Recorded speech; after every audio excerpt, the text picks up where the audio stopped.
Tu crois que tout commence par les mots, par ce que tu dis, par ce que tu promets, par ce que tu montres. Mais en réalité, tout commence ailleurs, dans ce qui ne se dit pas, dans ce qui ne se demande pas, dans ce qui se laisse faire ou non. Il y a un moment très précis, presque invisible, où tout bascule entre deux êtres. Ce moment où la distance cesse d'être une barrière et devient un test silencieux. Ce moment où elle ne te repousse pas, où elle ne se crispe pas, où elle te laisse entrer dans son espace, sans résistance. Et c'est là que la plupart des hommes se trompent. Ils pensent que le désir est une question de geste, que le toucher est une stratégie, que l'attraction se provoque comme un mécanisme. Alors ils forcent, ils accélèrent, ils brûlent les étapes, persuadés que plus ils vont vite, plus ils gagnent. Mais le stoïcien, lui, comprend une chose fondamentale. Rien de ce qui est précieux ne s'obtient par la précipitation. Ce n'est pas le geste qui compte, c'est l'autorisation invisible derrière le geste. Quand une femme te laisse toucher une partie spécifique de son corps, ce n'est jamais un hasard, ce n'est pas un accident, ce n'est pas juste physique, c'est émotionnel, c'est une ouverture, une permission silencieuse qui dit beaucoup plus que 1000 mots. Marc Aurèle nous rappelait que ce qui compte vraiment n'est pas ce que l'on voit, mais ce que cela signifie profondément. Et ici, ce que tu vois n'est qu'un symbole. Ce que cela signifie, c'est qu'elle se sent en sécurité. Et aujourd'hui, la sécurité est plus rare que le désir. Beaucoup d'hommes savent séduire en surface, peu savent rassurer en profondeur. Parce que rassurer, ce n'est pas être gentil, ce n'est pas être faible, ce n'est pas chercher à plaire à tout prix. Rassurer, c'est incarner une stabilité émotionnelle. C'est être un point fixe dans un monde instable. Épictète disait que ce qui trouble les hommes, ce ne sont pas les choses, mais les jugements qu'ils portent sur ces choses. Et dans une interaction, une femme ne réagit pas à ton geste, elle réagit à ce qu'elle ressent en ta présence. Si elle ressent de la pression, elle se ferme. Si elle ressent de l'incertitude, elle hésite. Mais si elle ressent du calme, elle s'ouvre. Le toucher, dans cette dynamique, n'est jamais un point de départ. C'est une conséquence d'un climat que tu as su créer sans même t'en rendre compte. Tu veux comprendre ce moment? Alors observe les signes avant lui. Elle reste proche sans raison. Elle soutient ton regard sans chercher à fuir. Elle rit plus facilement, même à des choses simples. Elle ne surveille plus ses gestes, elle devient naturelle. C'est là que tout se joue. Pas dans ce que tu fais, mais dans ce que tu es. Sénèque disait que la véritable force est celle qui ne cherche pas à se montrer. Et c'est exactement ce qui crée l'attraction profonde. Ce n'est pas l'homme qui essaie, c'est l'homme qui est. Quand tu es ancré, posé, aligné avec toi-même, tu n'as pas besoin de forcer le contact. Le contact vient à toi. Et quand il vient, il est différent. Ce n'est pas un geste volé, ce n'est pas une tentative, c'est une continuité naturelle. Comme si la distance entre vous avait déjà disparu bien avant que tu ne la touches. Et c'est là que réside le piège pour ceux qui ne comprennent pas cette dynamique. Ils voient le geste, mais ignorent tout ce qui l'a rendu possible. Ils imitent la surface sans jamais construire la profondeur. Et forcément, ça échoue. Parce que le corps d'une femme n'est pas un territoire à conquérir. C'est un espace qui s'ouvre, uniquement quand elle se sent émotionnellement en sécurité. Le stoïcien ne cherche pas à prendre, il attire. Il ne poursuit pas, il devient. Et plus il devient solide intérieurement, plus les autres viennent naturellement vers lui. Ce que tu dois comprendre, c'est que cette fameuse partie spécifique dont parle tant d'hommes n'est pas magique en elle-même. Ce qui est magique, c'est ce qu'elle représente. C'est le moment où elle baisse ses défenses, le moment où elle ne te teste plus, le moment où elle cesse de se protéger. Et ce moment-là ne s'achète pas, il ne se manipule pas, il se mérite, par ton état d'esprit. Parce qu'au fond, l'attraction émotionnelle est une réponse à ce que tu dégages, pas à ce que tu demandes. Et si tu veux vraiment maîtriser cela, tu dois commencer par te maîtriser toi-même. Ton impatience, ton besoin de validation, ton envie de résultats rapides. Tout cela se ressent. Même si tu ne dis rien, même si tu fais semblant d'être confiant. Elle le capte, toujours. Et c'est pour ça que la majorité des hommes échouent sans comprendre pourquoi. Ils travaillent leur discours, ils travaillent leur technique, mais ils ne travaillent jamais leur présence. Or, c'est ta présence qui parle avant toi, avant tes mots, avant tes gestes, avant tout. Alors pose-toi cette question simple. Quand tu es avec elle, es-tu en train de chercher quelque chose? Ou es-tu simplement là? Parce que la différence entre ces deux états change tout. Dans le premier cas, tu es en manque. Dans le second, tu es en contrôle. Et le contrôle, dans le sens stoïcien, ce n'est pas dominer l'autre, c'est être maître de soi-même. C'est ne pas dépendre du résultat. C'est être capable de rester stable, peu importe ce qui se passe. Et cette stabilité, elle est rare, donc elle attire, naturellement. Ce que peu d'hommes réalisent, c'est que l'attraction émotionnelle ne se construit pas dans les moments spectaculaires. Elle se construit dans les silences, dans les détails, dans ces instants où tu ne fais rien, mais où elle ressent tout. Parce que lorsque tu es réellement centré, tu n'as plus besoin de prouver quoi que ce soit. Tu n'as plus besoin de remplir chaque vide avec des mots, tu n'as plus besoin de jouer un rôle. Et c'est précisément à cet instant que quelque chose de différent se produit. Elle commence à se détendre. Pas parce que tu l'as convaincue, mais parce que ton énergie ne lui demande rien. Et ça, c'est extrêmement puissant. Sénèque disait que celui qui est suffisant à lui-même devient naturellement attirant pour les autres. Non pas parce qu'il cherche à séduire, mais parce qu'il ne cherche plus à combler un manque à travers les autres. Et c'est exactement ce que les femmes ressentent, souvent sans pouvoir l'expliquer. Elles sentent quand un homme a besoin d'elles, et elles sentent quand un homme choisit simplement d'être là, sans dépendance. Dans le premier cas, il y a une tension invisible. Dans le second, il y a un espace.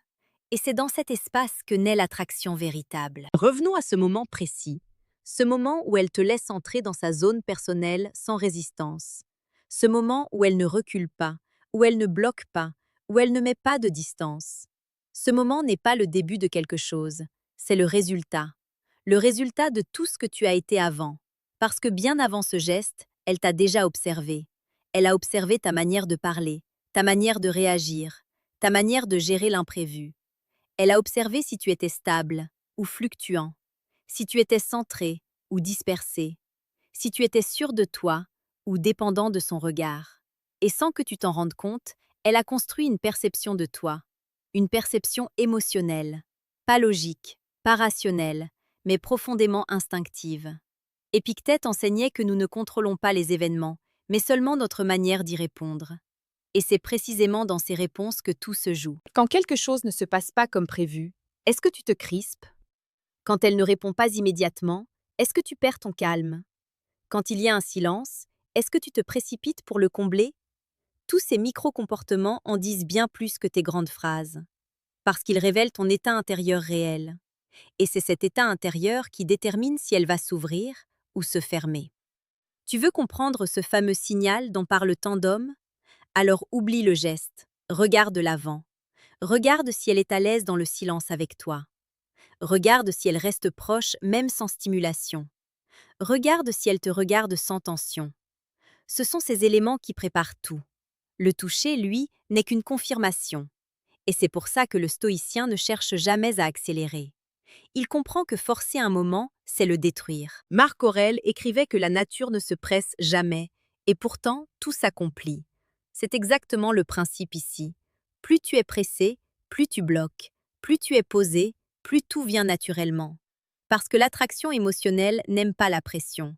Elle aime la fluidité, elle aime la présence, elle aime la maîtrise. Et la maîtrise, ce n'est pas contrôler l'autre. C'est rester aligné avec soi-même, peu importe la situation. C'est ne pas laisser ses émotions prendre le dessus. C'est ne pas chercher à obtenir quelque chose à tout prix. C'est être capable de rester calme, même dans l'incertitude. Et c'est là que très peu d'hommes arrivent à se distinguer. Parce que l'incertitude les dérange. Elle les pousse à agir trop vite, à parler trop, à en faire trop. Alors que paradoxalement, c'est justement dans cette retenue que tout se joue. Quand tu n'essaies pas de prouver, quand tu n'essaies pas d'obtenir, quand tu n'essaies pas d'impressionner, tu deviens différent, tu deviens rare. Et ce qui est rare attire, toujours. Parce que la majorité agit dans le besoin, et le besoin crée de la pression, alors que la maîtrise crée du confort. Et une femme ira toujours vers ce qui la fait se sentir bien, sans qu'elle ait besoin de se défendre. Ce que tu dois intégrer, c'est que ce moment où elle te laisse entrer dans sa proximité, c'est un abandon temporaire de ses mécanismes de protection. Et ces mécanismes ne tombent jamais par hasard. Il tombe quand elle ressent qu'elle n'a pas besoin de se protéger. Et cette sensation ne vient pas de tes mots, elle vient de ton état, de ta constance, de ta stabilité, de ta capacité à être le même, peu importe le contexte. Parce que beaucoup d'hommes sont confiants quand tout va bien, mais changent dès qu'il y a une tension. Et ce changement, elle le remarque, toujours. Alors que l'homme stoïque, lui, reste égal. Pas froid, pas distant, mais stable. Et cette stabilité crée un climat dans lequel elle peut se relâcher, dans lequel elle peut être elle-même, dans lequel elle peut progressivement baisser ses défenses. Et c'est dans ce climat que ce fameux moment devient possible. Pas avant, jamais avant, parce que tout ce qui est précipité est fragile, et tout ce qui est construit lentement est solide. Alors au lieu de te demander comment créer ce moment, pose-toi une question bien plus puissante. Qui dois-je devenir pour que ce moment arrive naturellement? Parce que la réponse à cette question change tout. Elle te fait passer de quelqu'un qui cherche à quelqu'un qui attire, de quelqu'un qui agit à quelqu'un qui incarne. Et c'est exactement là que se fait la différence. Et c'est ici que tout devient encore plus subtil. Parce qu'à partir du moment où tu comprends que ce moment n'est pas un objectif, mais une conséquence, tu changes complètement de posture. Tu ne cherches plus à provoquer quoi que ce soit. Tu deviens attentif, mais détaché, présent, mais jamais dans le besoin. Et cette différence est invisible pour toi, mais évidente pour elle. Car une femme ressent immédiatement si tu es en train d'attendre quelque chose, même si tu souris, même si tu fais semblant d'être détendu, même si tu joues parfaitement ton rôle. Elle le sent. Parce que ce n'est pas ce que tu fais qui parle, c'est ce que tu es intérieurement. Marc Aurèle disait que l'âme se colore des pensées qu'elle entretient. Si ton esprit est rempli d'attentes, de désirs de résultats, de validation, alors ton comportement, même subtil, sera teinté de cette tension. Et cette tension casse tout. À l'inverse, quand tu es simplement là, ancré, sans attente, quelque chose de beaucoup plus puissant émerge. Tu deviens imprévisible, dans le bon sens. Tu ne réagis pas comme les autres. Tu ne cherches pas à accélérer. Tu ne cherches pas à conclure. Tu laisses les choses respirer. Et c'est dans cet espace que l'attraction se renforce. Parce qu'elle n'est plus poussée, elle est attirée. Et c'est là que ce fameux moment prend toute sa valeur.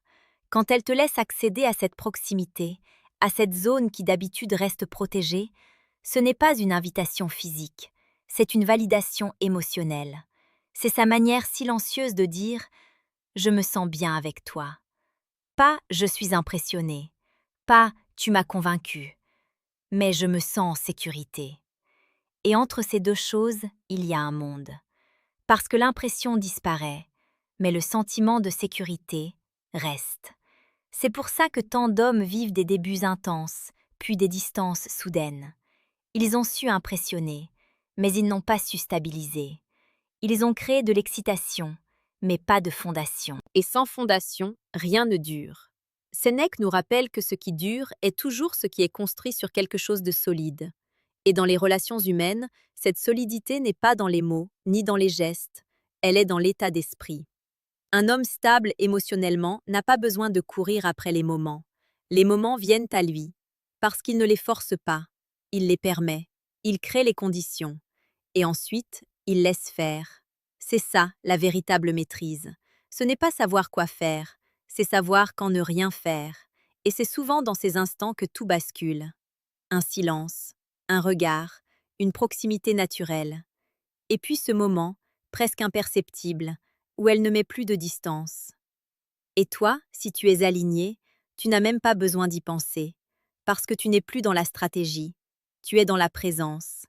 Et la présence, c'est ce qui manque le plus aujourd'hui. Tout le monde veut aller vite, tout le monde veut des résultats, tout le monde veut des signes, mais très peu sont capables de simplement être là, pleinement, sans distraction, sans calcul, sans attente.